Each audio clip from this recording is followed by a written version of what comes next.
निर्भीड, निपक्ष, अन्यायाला वाचा फोडणारे एकमेव मराठी न्यूज चॅनल जनविकास न्यूज। बडनेरा मतदारसंघामध्ये सध्या तिहेरी लढत असून यामध्ये रवी राणा, अपक्ष उमेदवार प्रीती बंड व महायुतीचे उमेदवार सुनील खराटे यांच्यातही लढत होत आहे। मात्र या दरम्यान आता सुनील खराटे यांची विजयाकडे वाटचाल सुरू असताना ते विरोधकांना खपत नसल्यामुळे सुनील खराटे यांना जीवे मारण्याची धमकी मिळाली आहे। या संदर्भात सुनील खराटे यांनी राजापेठ पोलीस स्टेशन येथे तक्रार सुद्धा दाखल केलेली आहे।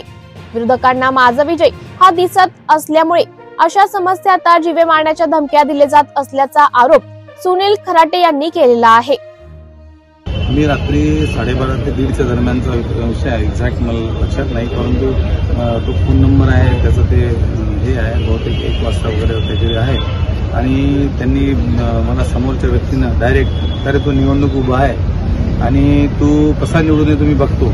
आणि डायरेक्ट जीवे मारण्याची धमकी की तुला तर पाडतोच, या पद्धतीची भाषा त्यांच्याकडनं होती। आणि अत्यंत खालच्या स्तरावर शिवीगाळ सुरू केली आणि एवढ्या स्पीडनं शिवीगाळ सुरू केली की मी तू कोण आहे, तू कुठं आहे हे विचारत असताना त्यांना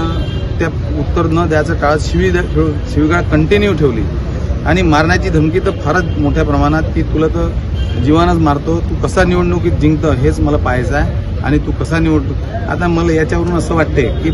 ज्या पद्धतीची निवडणूक आता होते, जवळपास 2 दिवस राहिलेले आहे आणि आमच्या हाताने कुठेतरी काहीतरी घडावं, आम्ही डिस्टर्ब व्हावं, आमचा वेळ वाया जावा आणि आम्ही एक चांगल्या स्थितीत आहोत, निवडणूक जिंकण्याच्या परिस्थितीत आहोत, हे आमच्या मार्फत किंवा आमच्या सहकाऱ्यांना सुद्धा या गोष्टीचा अंदाज आहे, बाकीच्या लोकांना सुद्धा असा अंदाज आलेला आहे आणि म्हणून आम्हाला डिस्टर्ब करण्यासाठी हा प्रकार घडल्याचं मला असं वाटते। या अगोदर 4 दिवसा अगोदरही माझ्या ऑफिसमध्ये काम करणाऱ्या मुलाला अशाच प्रकारची धमकी आली आणि त्याचं रेकॉर्डिंग आहे, त्यालाही इतक्या खालच्या दर्जाच्या शिव्या दिल्या गेलेल्या आहे, त्याचं रेकॉर्डिंग आहे आणि तो सुद्धा आता रिपोर्ट देत आहे। आणि या प्रकारची घटना म्हणजे या निवडणुकीच्या दरम्यान करणं फार चुकीचं आहे असं मला काय कोण असावं यामागे तुम्हाला काय अंदाज आहे? नाही, मी कोण आहे हे सांगू शकत नाही, परंतु ज्या पद्धतीची आमची परिस्थिती आहे आणि निवडणूक जिंकण्याच्या आम्ही जवळपास उंबरठ्यावर आहोत आणि त्यामुळे ज्या लोकांना याचा नुकसान होऊ शकते त्यांच्या माध्यमातून किंवा मी कोणाचंही नाव घेऊ शकत नाही किंवा माझा हा अंदाज आहे की या सगळ्या प्रकारामध्ये अशाच प्रकारचं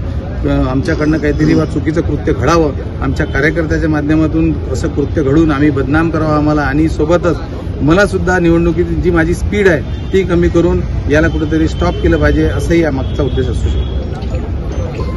राज्यातील राजकीय घडामोडी व विविध क्षेत्रातील बातम्या पाहण्यासाठी आजच आमच्या जनविकास न्यूज चॅनलला सबस्क्राईब करा आणि